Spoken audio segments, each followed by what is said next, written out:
At ito nga sa wakas, natanggal na rin ang nagpapahirap sa aking buhay, ang aking wisdom tooth. Kinakabahan pa nga ako nung una dahil sobrang laki ng discount ni Doc, ay baka hindi ako lagyan ng anesthesia. Joke. At ito na nga at nilagyan na ako ng anesthesia ni Doc. Natutuwa talaga ako dahil sa wakas ay matatanggal na ang aking wisdom tooth. 2 taon din ako nagtiis dahil sobrang mahal din ang pagpapabunot nito. Nagpapasalamat ako sa ate ko ang nag-sponsor ng aking pagpapabunot ng ngipin. Ito siya. Char lang! Ito siya ang napakabait kong ate quiz. Kaya ingat ka dyan palagi. More tips to come para more budol. Talagang nag-struggle si Doc sa aking wisdom tooth. Pero nakakatuwa nito na hindi ko man lang naramdaman ang pagtanggal ni Doc sa aking ngipin. Kaya salamat, Doc.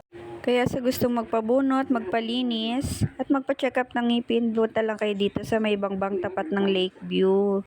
At hanapin nyo lang ang Panya Giyaya Dental Clinic.